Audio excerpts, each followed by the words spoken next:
Muy buenas noches, queridos hermanos y hermanas. Les saludaba con mucho afecto. Para mí es una alegría muy grande venir a la diócesis de Berín, lo que era el Lima Norte en aquellas épocas en que nos reuníamos con Monseñor Germán Schmidt. Germán me invitó a mí algunas veces a venir acá y realmente fue muy bonito, ¿no? O sea, da gusto ver una iglesia viva, una iglesia donde sus laicas y sus laicos de todas las edades se reúnen para reflexionar en una semana teológica y discernir el momento actual que nos toca vivir, para ver de qué manera nos comprometemos más en esta iglesia comunión, que es una iglesia en salida, que opta y se compromete con los pobres. Yo le puse lo de en salida porque creo que este es un tema muy importante para el pontificado del Papa Francisco. Si ustedes han leído la Evangelii Gaudium, que es la exhortación apostólica, la primera, totalmente hecha por el Papa Francisco, él ahí nos invita a ser una iglesia en salida, una iglesia que deje sus estructuras y salga a buscar a los que están perdidos, que salga a las periferias existenciales para encontrar a los que más aman a Dios, a los últimos, a los pobres, a los despreciados, a los que son producto de esta cultura del descarte, como le llama el Papa Francisco en la Laudato Si. Entonces, como el tiempo no es mucho y yo hablo mucho, entonces vamos a avanzar. Ok.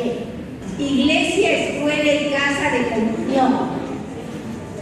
Ustedes saben que este tema de la iglesia como escuela y casa de comunión era un tema muy querido para Juan Pablo II, ¿no? Juan Pablo II nos habló en la Novo Millenium Neunte.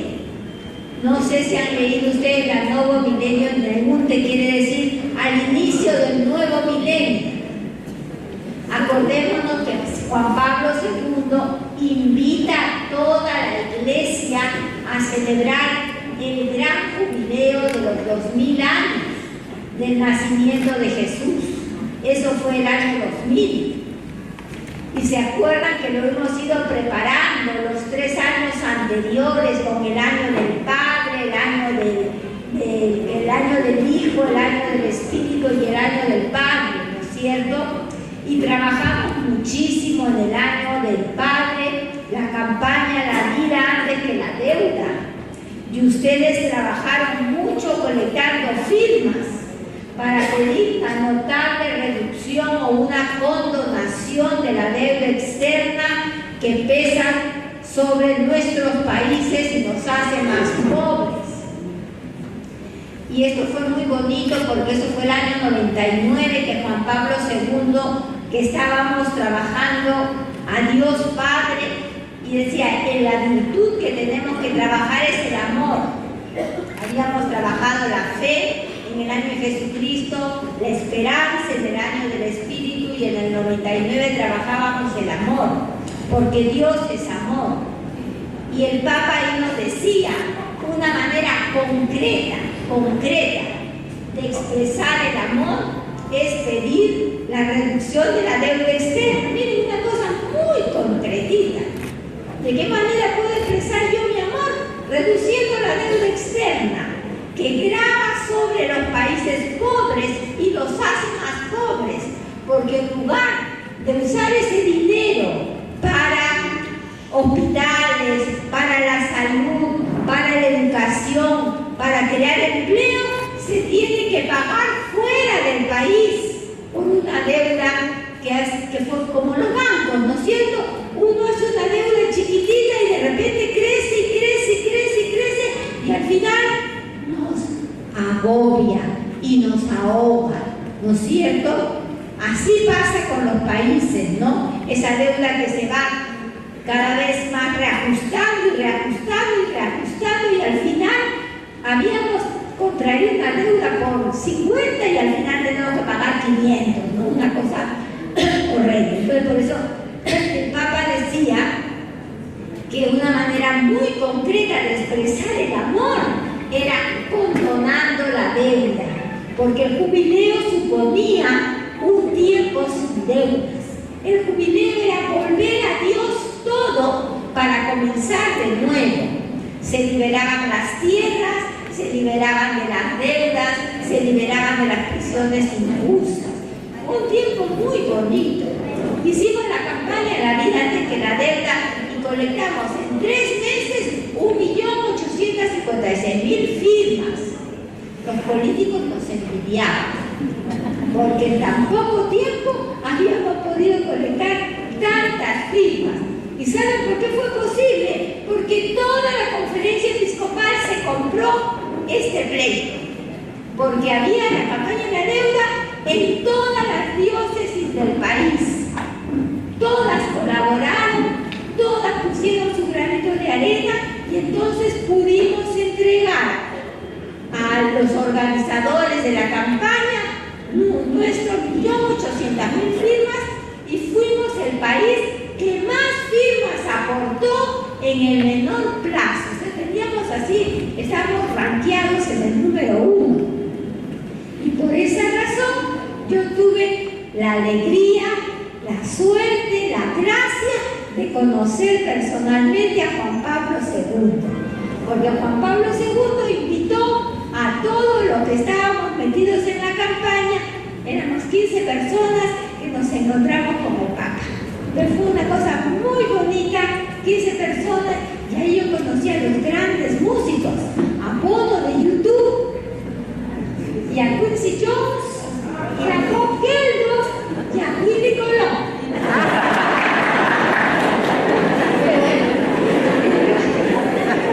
Muy bonito.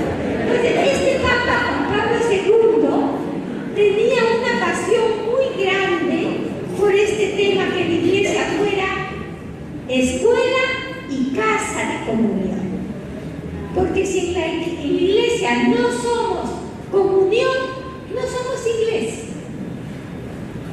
Si somos hijos de un mismo Padre, los hermanos no podemos estar peleados, ¿no es cierto? Tenemos que vivir en comunión. Y esa es una frase muy bonita que está en la Nodo Mileti Neunte, que el Papa nos dice: hacer de la iglesia la casa y escuela de comunión es realmente crucial para la eficacia de cualquier compromiso con la evangelización, ya que revela el profundo deseo del Padre que todos sean uno y que vivan como hermanos. Revela la voluntad del corazón de Cristo, que nos pide que todos seamos uno, y revele el dinamismo del Espíritu Santo y su fuerza de atracción libre y liberadora para cultivar una espiritualidad de comunión que ayuda además a hacernos más capaces de vivir el camino ecuménico y el diálogo interreligioso. Acordémonos que el Señor quiere que todos los que creemos en Él seamos uno, ¿no? Ya hemos avanzado un poquito con la Iglesia Ortodoxa, ¿no? Bueno, el Papa Francisco es un campeón de la lucha por el ecumenismo, por la unidad de los cristianos, y él tiene mucha cercanía con todos los grupos cristianos, ¿no? De hecho, para el próximo 1 de septiembre comenzamos el tiempo de la creación, ¿no? Con la jornada de oración por el cuidado de la creación, que es una iniciativa de la Iglesia Ortodoxa, que el Papa Francisco la hace suya y ahora es de todos los cristianos, porque está el Consejo Mundial de Iglesias y todos los cristianos han asumido este tiempo de la creación, esta jornada de oración por el cuidado de nuestro querido planeta que la verdad está sufriendo mucho por tanto maltrato que le hemos hecho, ¿no es cierto? Entonces, y eso abre las puertas para el diálogo interreligioso con todas las otras confesiones de fe. Como me presentaron, yo trabajo en el Consejo Interreligioso y en la Iniciativa Interreligiosa para los Bosques Tropicales. Al final les voy a dejar esto, no sabía que eran tantos y no hubiera traído para cada uno, pero pueden llevar por parroquias y después podemos mandar más. ¿Ok? Sigamos. Bien. Yo, en los últimos tiempos, cuando hablo, siempre trato de animarnos para que seamos conscientes que estamos viviendo un tiempo nuevo en la iglesia, un tiempo maravilloso, ¿no? Y por eso hablamos de un nuevo kairos, de un kairos, es decir, un tiempo cualitativamente diferente. Cuando Jesús comienza su predicación en Galilea, ¿qué dice? El tiempo se ha cumplido, ¿no es cierto? Ya llegó el tiempo de Dios, ¿no es cierto? Y Pablo también nos habla, al llegar la plenitud de los tiempos, envió Dios a su Hijo, nacido de mujer y nacido bajo la ley, ¿no es cierto? O sea, estamos viviendo un tiempo nuevo, que es muy importante, ¿no?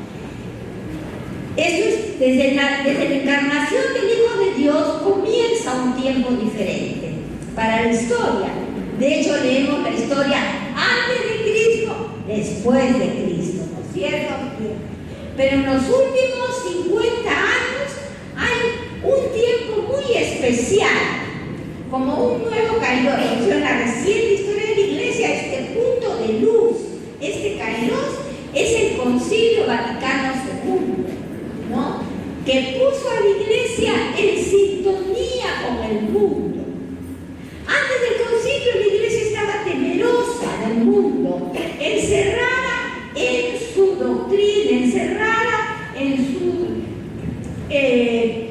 sus dogmas, encerrada en sus prácticas religiosas, ¿no es cierto?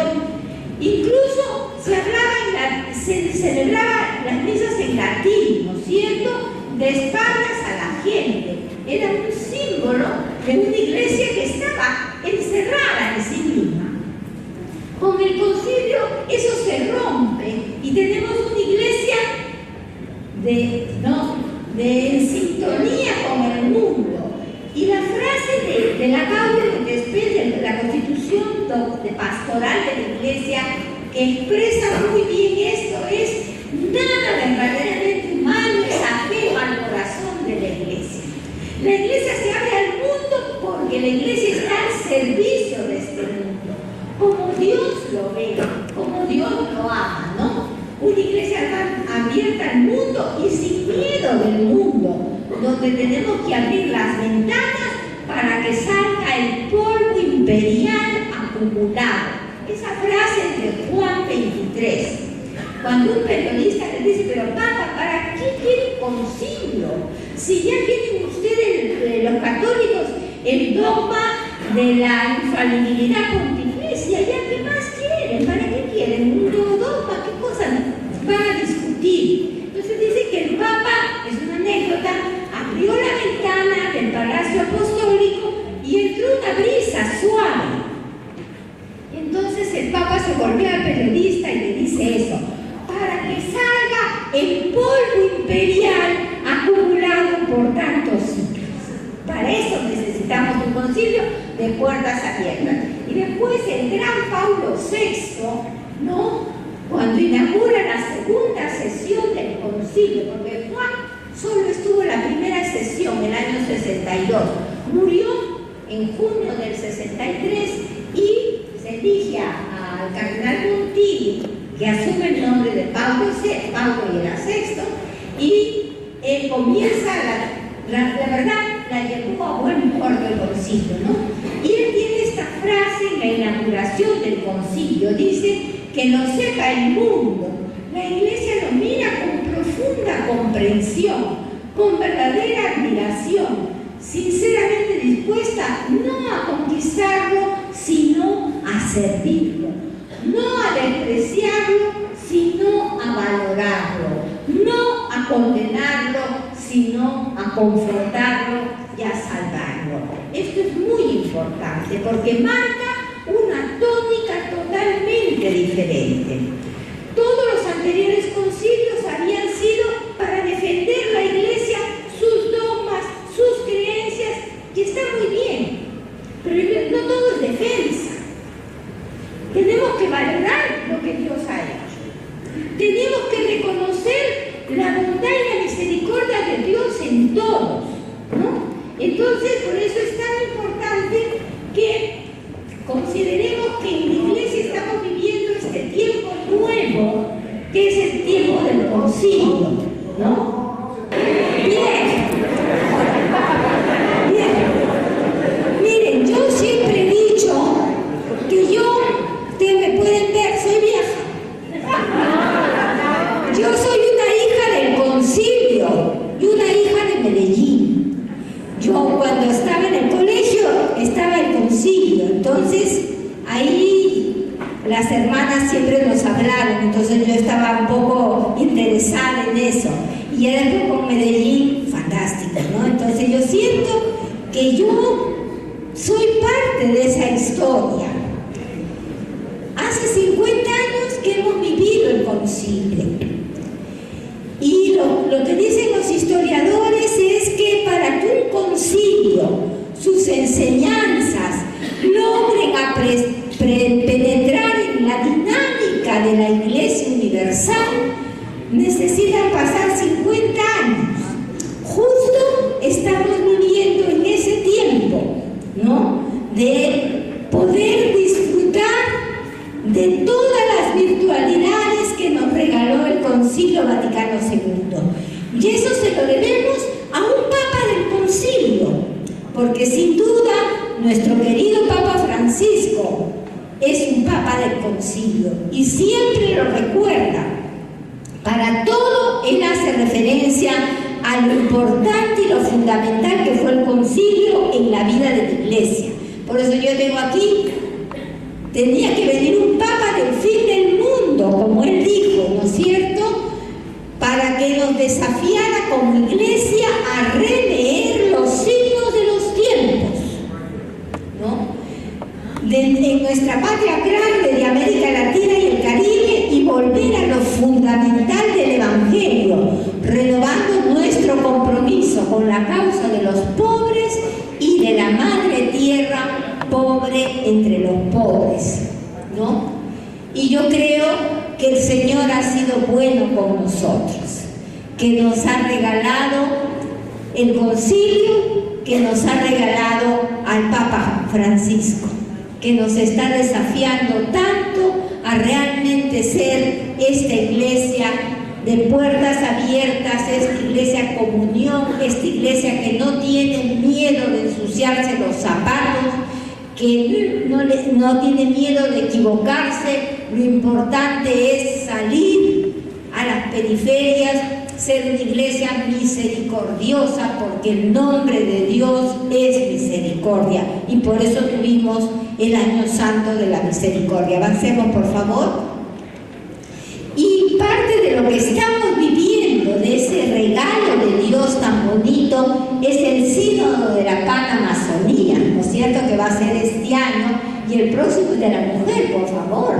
Ahí todas las mujeres tenemos que ponernos la pila, ¿no es cierto? El signo de la iglesia con rostro amazónico e indígena es parte de este kairos, de este nuevo momento de iglesia. Y aquí esta foto es todos los obispos de la Panamazonía con los líderes indígenas cuando se reunieron en Puerto Maldonado para el Papa Francisco. Sigamos, por favor. Ahí está otra foto. El Papa fue muy bonito, muy bonito. Yo tuve la gracia de estar ahí y el Papa estaba feliz con todos los indígenas, ¿no? Los indígenas. Sigamos. Y ahí está recibiendo lo que le dieron, la corona, en fin, los signos de poder del pueblo aguajo. Sigamos. Un regalo también de una de las indígenas. Fue un momento muy bonito, ¿no?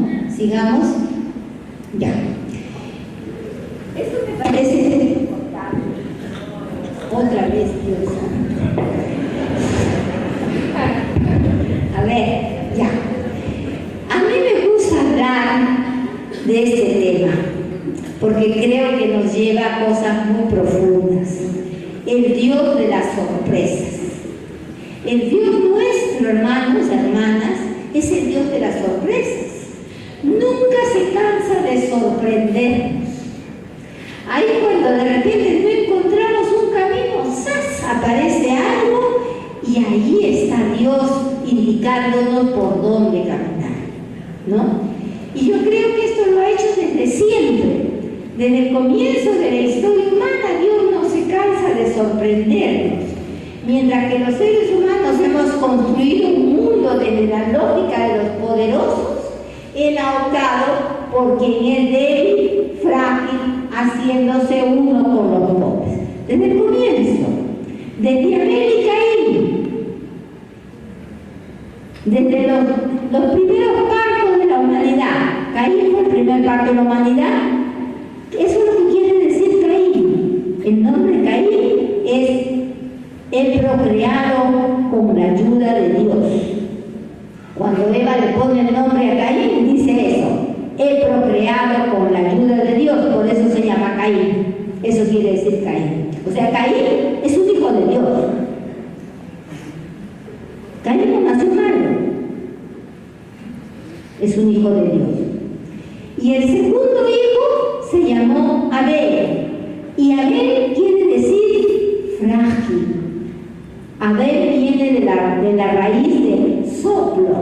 Si uno se sopla a su mano, es algo suave, es algo débil. Eso quiere decir Abel.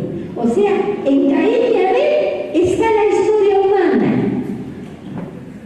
Los seres humanos somos hijos de Dios, pero somos frágiles, somos débiles. Y Dios ve con preferencia cuál ofrenda: la del débil, la del pequeño Abel. ¿Por qué? ¿Porque Caín era malo? No, si era hijo de Dios. Porque Dios siempre ha tenido un amor especial por lo más frágil, por lo más débil, por lo más chiquito, por lo insignificante. Igual que una madre que tiene un hijo enfermo en casa, ¿a quién le da más cariño? Al pequeño, al enfermo, al débil. Así es Dios. No por mérito del niño, no por mérito del pobre, no por mérito del enfermo. El mérito no está nunca de nuestra parte. Es porque Dios nos ama. Y quien ama expresa ese amor hacia los más débiles. Entonces, el Dios nuestro es siempre el Dios de las sorpresas.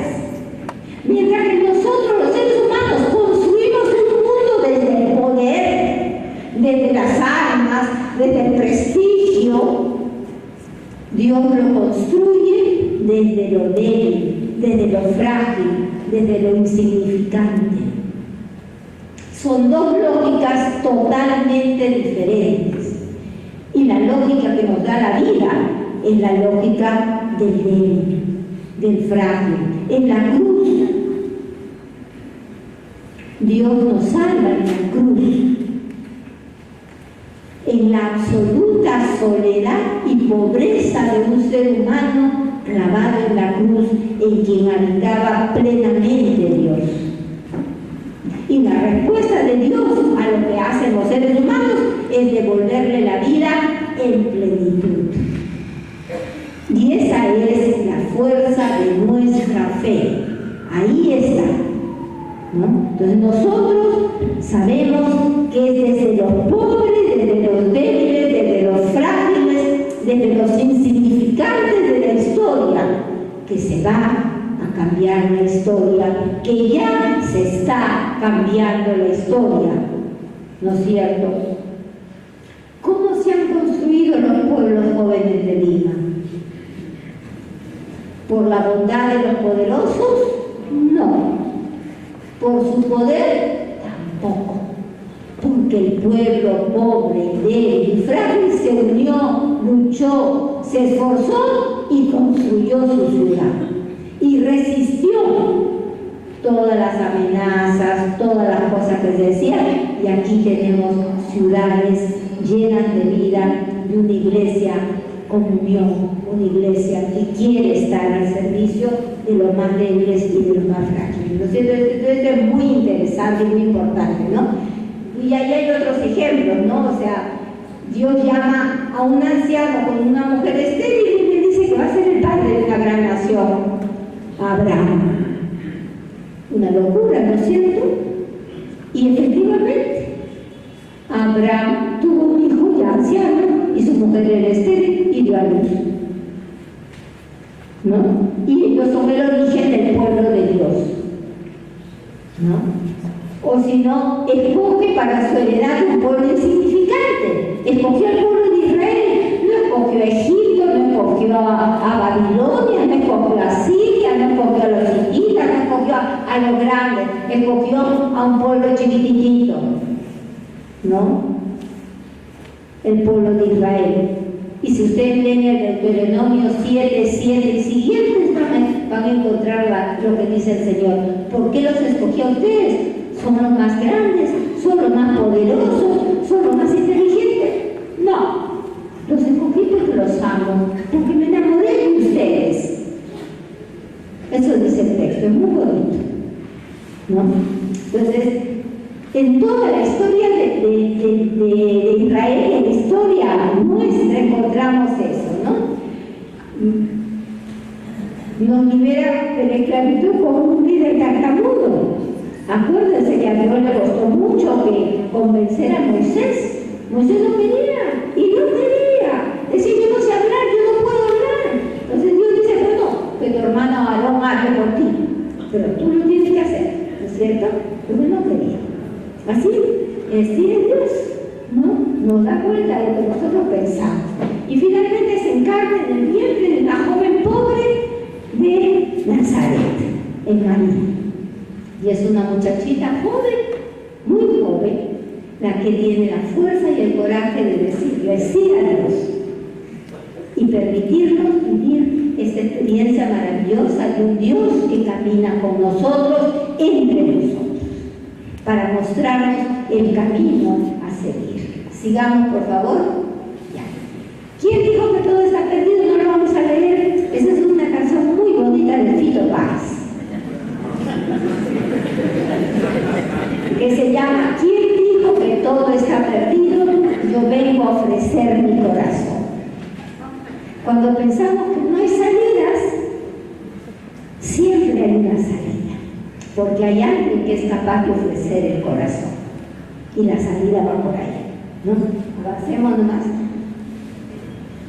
Francisco nos pide ser una iglesia en salida, ¿no? Ya hemos dicho, es el Papa del Concilio, es el Papa de Medellín. Quiere una iglesia en salida misericordiosa, sin miedo y con la fuerza de una opción misionera capaz de transformarlo todo, ¿no? Ser una iglesia que lee los signos de los tiempos y se abre a la realidad de nuestros pueblos pobres y violentados en sus derechos. No está encerrada esperando que lleguen a ella. Sale a las periferias reales y existenciales donde transcurre la vida de los más pobres. De lo que nos dice ahora Francisco, ya lo que nos dice ahora San Francisco, ya lo reclamaba Medellín. Ser iglesia en el corazón del pueblo que conoce el sufrimiento y acompaña los esfuerzos de liberación, ¿no? Sigamos, ¿no? ¿Qué significa ser una iglesia en salida?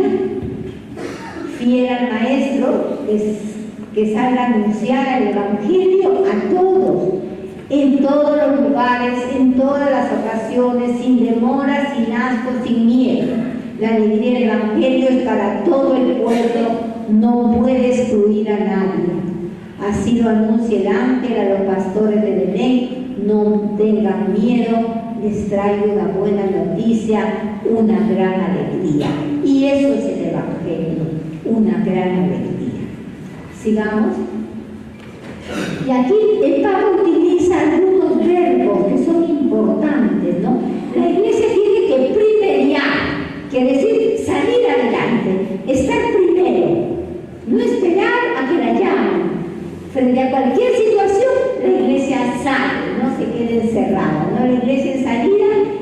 comunidad de discípulos misioneros que primerean, la comunidad evangelizadora experimenta lo que el Señor la ha primeriado del amor. El Señor nos ha enseñado y por eso ella sabe adelantarse, tomar iniciativas sin miedo, salir al encuentro, busca a los lejanos, llega a los cruces de los caminos para invitar a los excluidos. Vive de un deseo inagotable de brindar misericordia. Subrayen esto. La Iglesia vive en un deseo inagotable de brindar misericordia. Si la Iglesia no sabe ser misericordiosa, no es la Iglesia. Porque nuestro Dios es misericordia. Nosotros, discípulos de ese Dios, tenemos que ser una Iglesia misericordiosa, ¿no? Bien.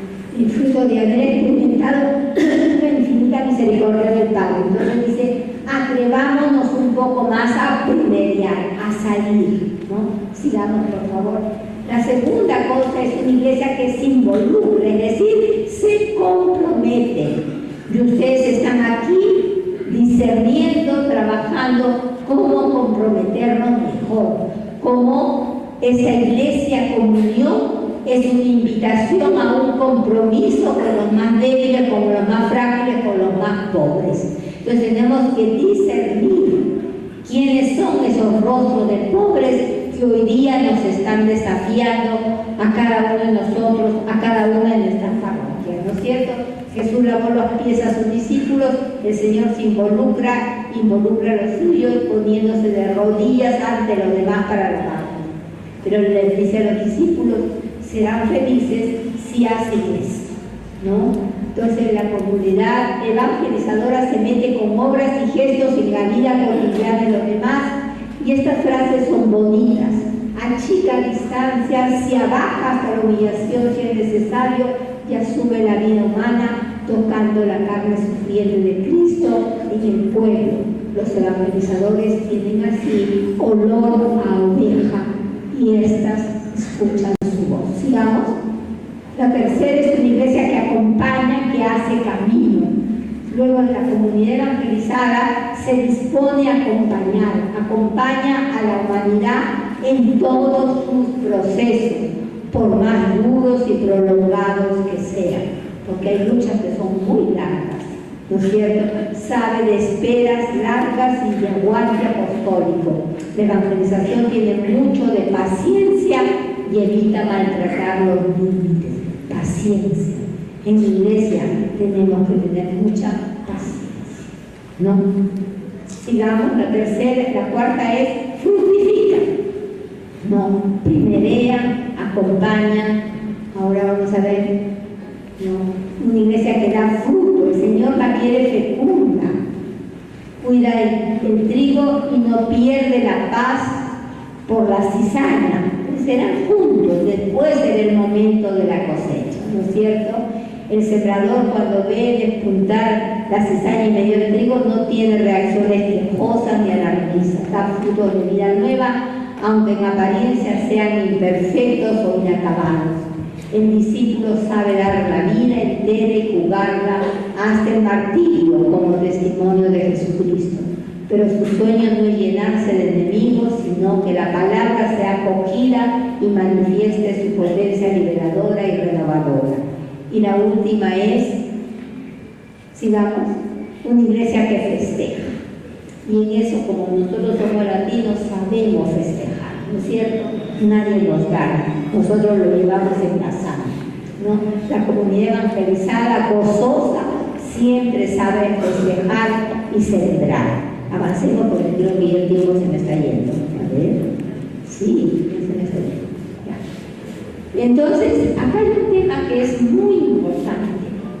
Si queremos ser esa iglesia en salida, esa iglesia con comunión, esa iglesia que sale a las periferias, esa iglesia que da testimonio, ¿no?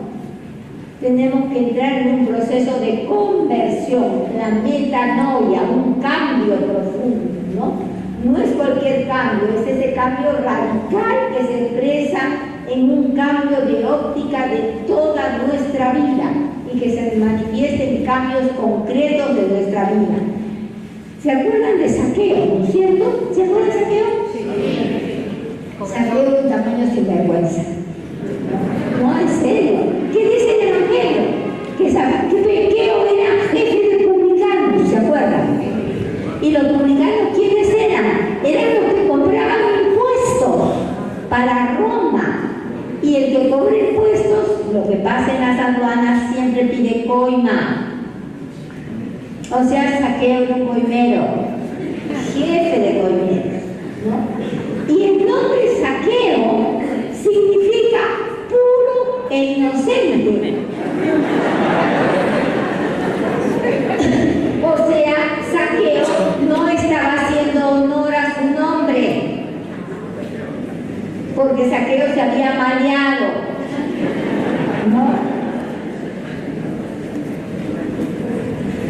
Y este individuo, digamos así, Saqueo, había escuchado que el Señor iba a pasar por su casa, por su pueblito, ¿no?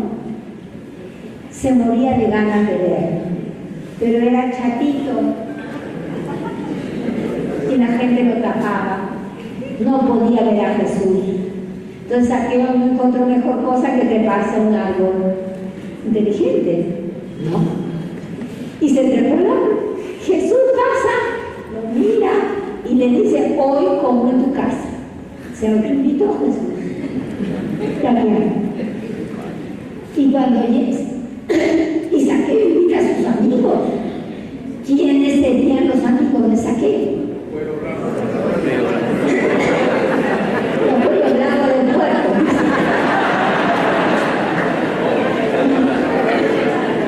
Bueno, eran gente como Saqueo, ¿no es cierto?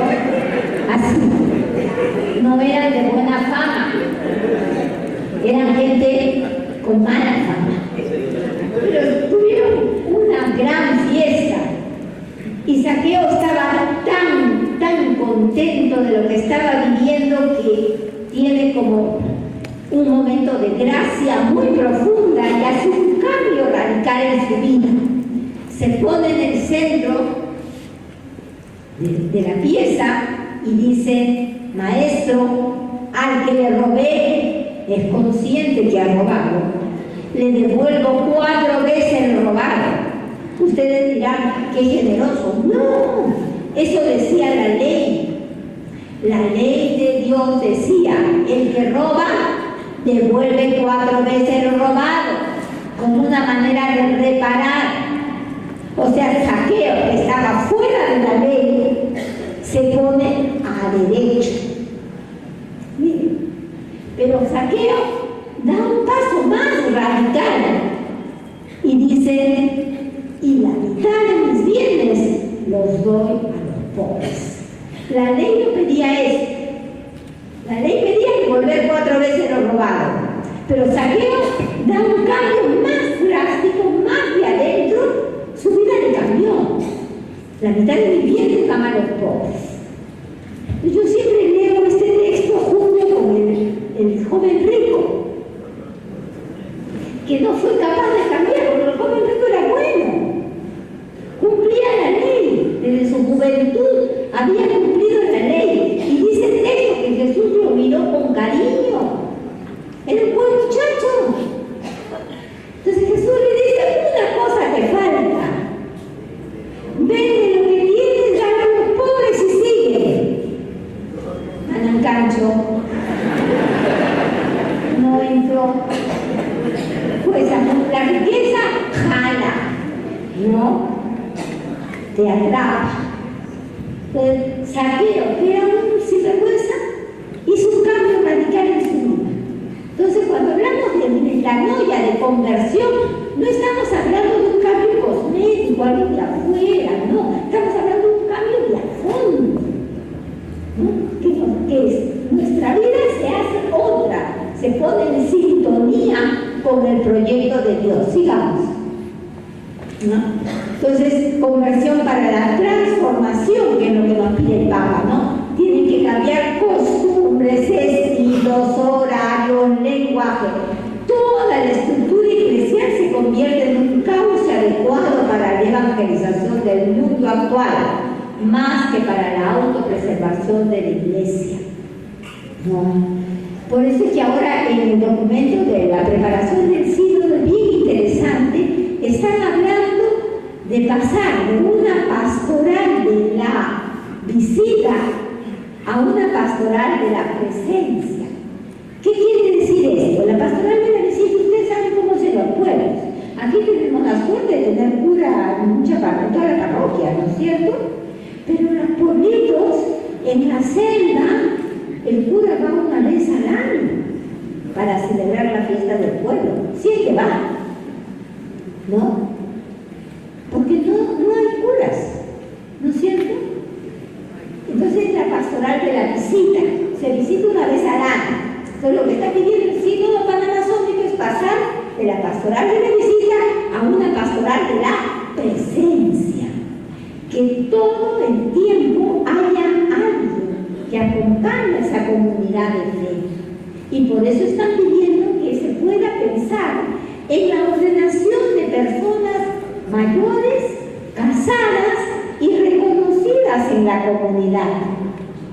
¿No? Están planteando ese cambio, porque ya son gente que vive en la comunidad, que toda la gente lo conoce, que son gente proba, digamos así, valorada, reconocida, y que esta gente con una preparación adecuada puedan ser los nuevos ministros para que acompañen al pueblo permanentemente en las Eucaristías, en los sacramentos, en la vida de fe. Estos son algunas de las cosas que está pidiendo. Son cambios importantes, sí, pero necesarios para poder tener una pastoral de la presencia, ¿no? Sigamos. No se trata de transmitir doctrina, dice, sino tener una pastoral en clave misionera que no se obsesiona por las doctrinas, sino que va a lo esencial, que lo más importante, lo esencial es el Evangelio. Si vamos al Evangelio, ya hemos hecho todo lo que teníamos que hacer. Sigamos. En clave misionera, misericordia es el nombre de Dios. La Iglesia no está en el mundo para condenar, sino para comunicar ese amor visceral de Dios que es su misericordia. Para que esto suceda, debemos salir de nuestra parroquia, de nuestras comunidades, a buscar a la gente allí donde viven, donde sueñan, donde esperan, donde aman. ¿No? Sigamos, yo creo que estamos cerca de terminar. Tenemos que tener olor al Evangelio. El Evangelio invita ante todo a responder al Dios amante que nos salva, reconociéndolo en los demás y saliendo de nosotros mismos para buscar el bien de todos. Todas las virtudes están al servicio de esa respuesta de amor y el mensaje correr el riesgo de verdad su frescura y dejar de tener olor evangelio, ¿no?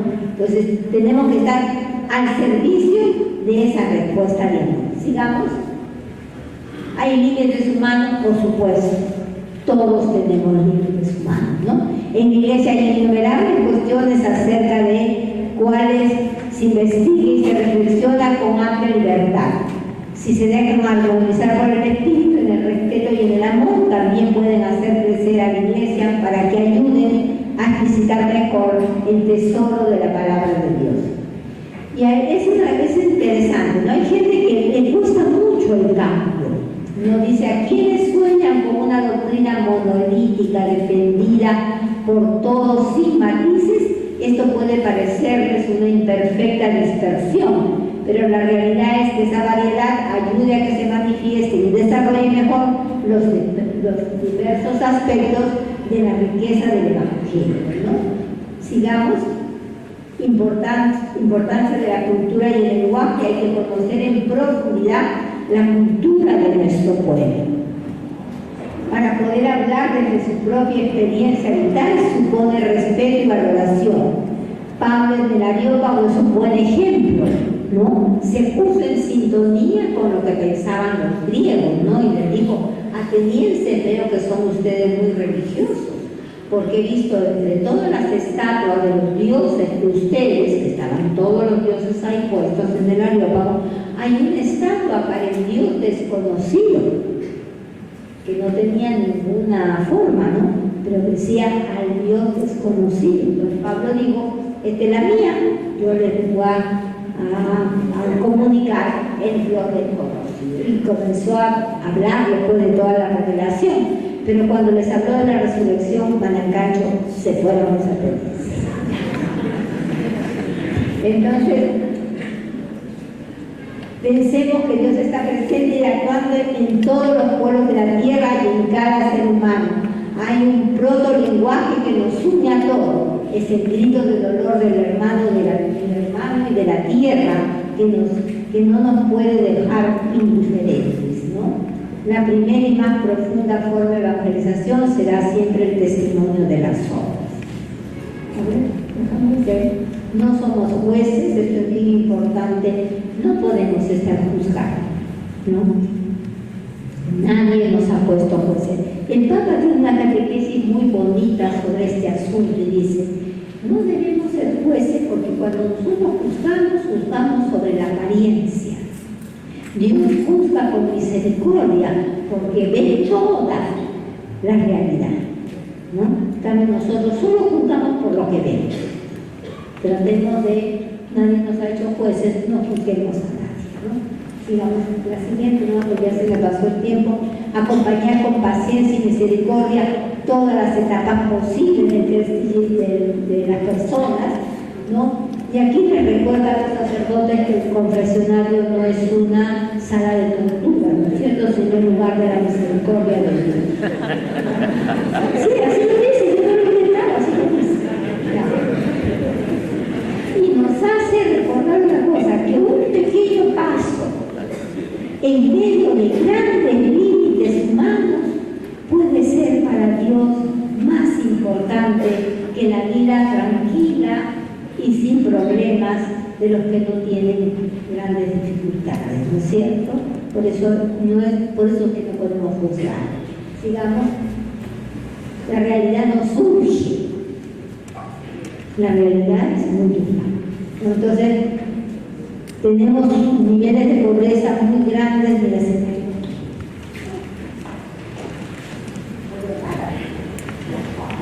La pobreza, la falta de oportunidades, la violencia, la contaminación, el desprecio de nuestros pueblos, maltrato y misericordia de la naturaleza, es lo que vivimos.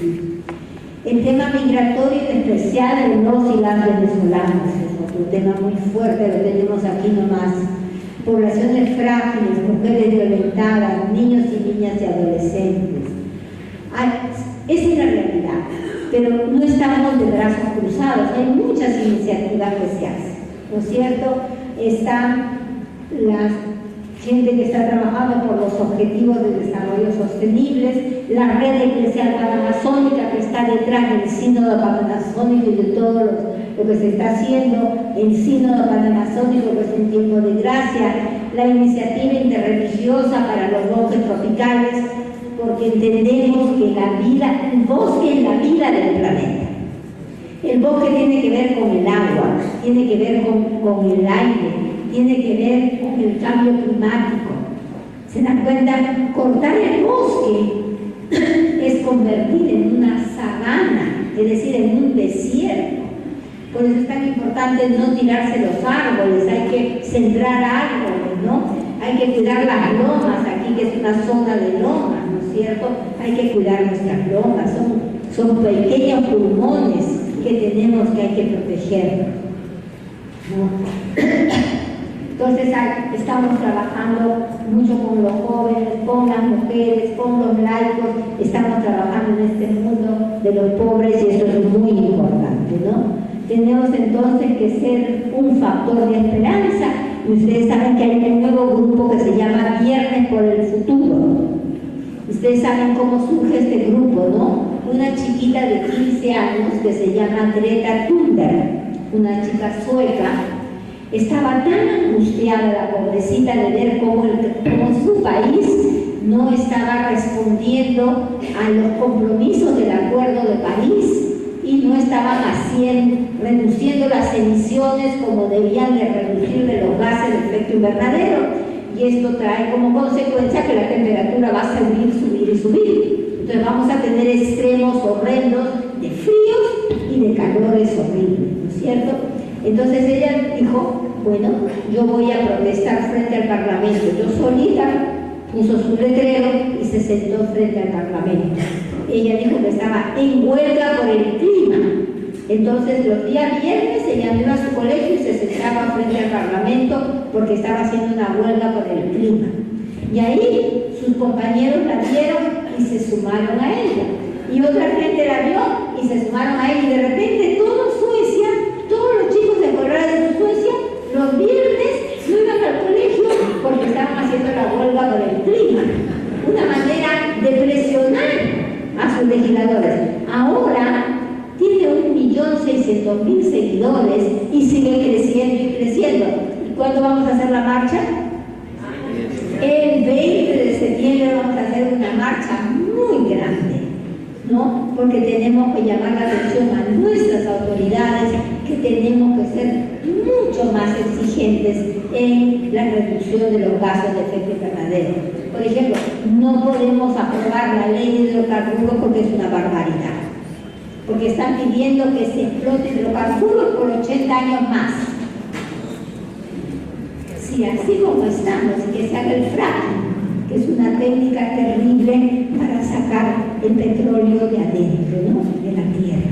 Entonces, va creciendo la conciencia y cada vez hay más gente y más gente que se suma a esto, y eso es sumamente importante, ¿no?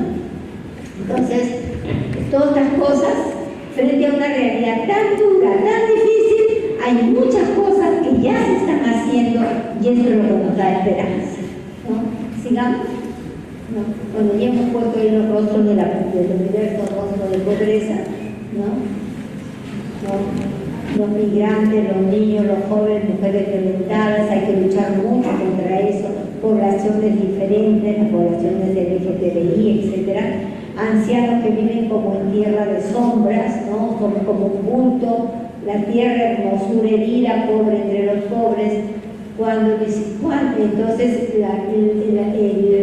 la frase clave aquí es la de Mateo 25. ¿Cuándo, Señor, te vimos migrante? ¿Cuándo, Señor, te vimos maltratado? ¿Cuándo, Señor, te vimos violentado? ¿Cuándo, Señor, te vimos discriminado?